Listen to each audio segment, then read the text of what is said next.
Okay, it's Thursday, I'm back. This week we're going to be talking about how I have sci-fi coming out of my ears these days. And I know what you're thinking, that was not a reference to Wrath of Khan. Except for that it was. But really, sci-fi is taking over my life. Not that I'm complaining, I mean, I love it, but I can't get through the day without... No, day. What am I talking about? I can't make it through a meal without making a reference to Star Trek or Star Wars or Firefly. Scratch that. Reference? No, references. Multiple references. Many references. A multitude.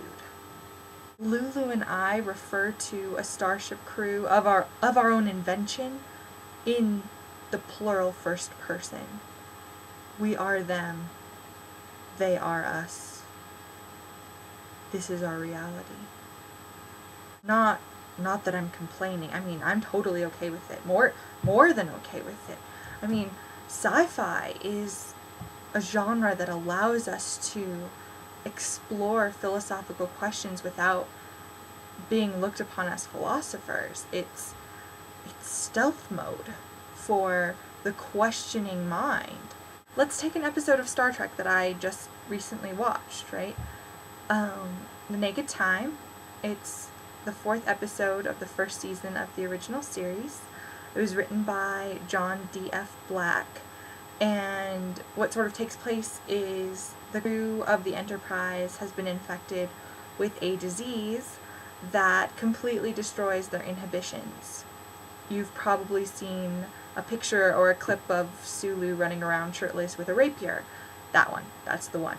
And I mean, there are really some really funny parts. The rapier, of course, but also Riley, the helmsman, who goes really Irish and wants to give everyone ice cream, and the sort of underlying sexual tension between Yeoman Rand and Captain Kirk, and the unrequited sexual tension. Yeah, completely unrequited. Sorry, Nurse Chapel bugs me so much.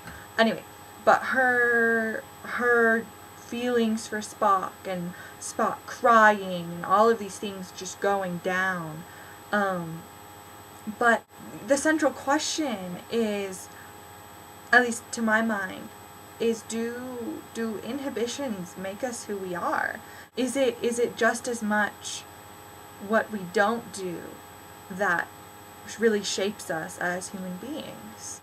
But not just what we don't do, it's what we want to do but don't. Captain Kirk wants to sleep with Yeoman Rand, but he's her superior officer. He can't do that. Spock wants to give in to his human side and be a sobbing mess on the floor, but he's also a Vulcan. He can't give in like that. And, well, I don't know what Riley's problem is. He could be an adorable singing Irishman all the time, and I would be okay with that. But anyway, sci-fi.